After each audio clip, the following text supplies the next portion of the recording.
ರೈತರ ಪ್ರತಿಭಟನೆ ಮುಂದುವರೆದಿದೆ ನನಗೆ ನಿಜಕ್ಕೂ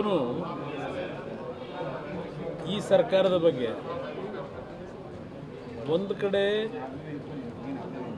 ಆಕ್ರೋಶನೂ ಬರುತ್ತೆ, ಇನ್ನೊಂದು ಕಡೆ ಇವರ ಪರಿಸ್ಥಿತಿಗಳನ್ನು ನೋಡಿದ್ರೆ ಯಾವ ಪುರುಷಾರ್ಥಕ್ಕೋಸ್ಕರವಾಗಿ ಈ ರಾಜ್ಯದಲ್ಲಿ ಈ ಸರ್ಕಾರ ನಡೆಸ್ತಾ ಇದ್ದಾರೆ ಅಂತಕ್ಕಂಥದ್ದು ಅವ್ರು ನೋಡಿದಾಗ ಅಯ್ಯೋ ಅನ್ನಿಸ್ತದೆ.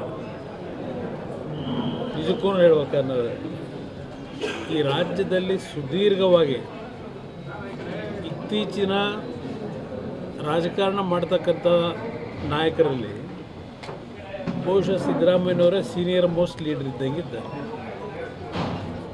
2 ಬಾರಿ ರಾಜ್ಯದ ಉಪಮುಖ್ಯಮಂತ್ರಿ, 2 ಬಾರಿ ರಾಜ್ಯದ ಮುಖ್ಯಮಂತ್ರಿ, 14-15 ಬಜೆಟ್ ಮಂಡನೆ ಮಾಡಿದಂಥ ಮುಖ್ಯಮಂತ್ರಿ, ಆರ್ಥಿಕ ಸಚಿವರು, ಇಷ್ಟೆಲ್ಲ ಅನುಭವಗಳಿದ್ದು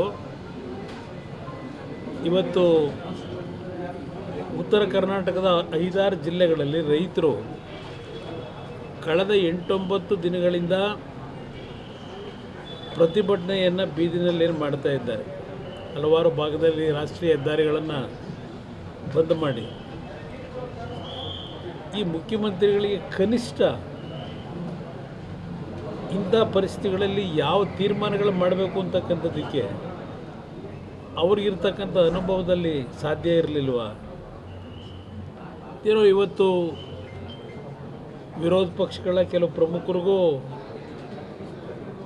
ಆಹ್ವಾನ ನೀಡಿದ್ದಾರೆ ಅಂತಕ್ಕಂಥದ್ದು ನಿನ್ನೆ ರಾತ್ರಿ ಬಂತು ನನಗೆ ವಿಷಯ. 11 ಗಂಟೆ ಮೀಟಿಂಗ್ ಕರೆದಿದ್ದಾರೆ ಅಂತ ಹೇಳಿ. ಇದು ಹಲವಾರು ಜನಪ್ರತಿನಿಧಿಗಳನ್ನು ಕರೆದು ತೆಗೆದುಕೊಳ್ತಕ್ಕಂಥ ನಿರ್ಧಾರ ಅಲ್ಲ. ಇದು ಮುಖ್ಯಮಂತ್ರಿಗಳೇ ಅವರೇ ಇವತ್ತು ತೀರ್ಮಾನ ಮಾಡ್ತಕ್ಕಂಥ ಒಂದು ಅತ್ಯಂತ ಸಣ್ಣ ವಿಷಯ. ಇದು ನನ್ನ ಲೆಕ್ಕದಲ್ಲಿ ಸಣ್ಣ ವಿಷಯವನ್ನು ಕ್ರೋಧೀಕರಿಸ್ಕೊಂಡು ಕೂತಿದ್ದಾರೆ. ಪ್ರಧಾನಮಂತ್ರಿಗಳು ಮಧ್ಯಸ್ಥಿಕೆ ವಹಿಸಬೇಕು ಅಂತಾರೆ. ಯಾವ ರಾಜ್ಯದಲ್ಲಿ ಕಬ್ಬು ಬೆಳೆಗಾರರು ಹೋರಾಟ ಮಾಡಿದಾಗ ರಾಜ್ಯ ಸರ್ಕಾರದಲ್ಲಿ ಆಳ್ವಿಕೆ ಮಾಡ್ತಕ್ಕಂಥ ಮುಖ್ಯಮಂತ್ರಿಗಳು ಇಲ್ಲ ಆ ಸರ್ಕಾರಗಳು ಪ್ರಧಾನಮಂತ್ರಿಗಳು ಇಂಟರ್ಫಿಯರ್ ಆಗಬೇಕು ಅಂತ ಹೇಳಿ ಮಾಧ್ಯಮದ ಮುಖಾಂತರ ಮತ್ತು ಪತ್ರ ಬರೆಯೋದ್ರ ಮುಖಾಂತರ ಇವತ್ತೇನಾದರೂ ಈ ರೀತಿಯ ಒಂದು ವಾತಾವರಣ ಸೃಷ್ಟಿ ಮಾಡಿದರೆ ಅದು ಸನ್ಮಾನ್ಯ ಸಿದ್ದರಾಮಯ್ಯನವರು.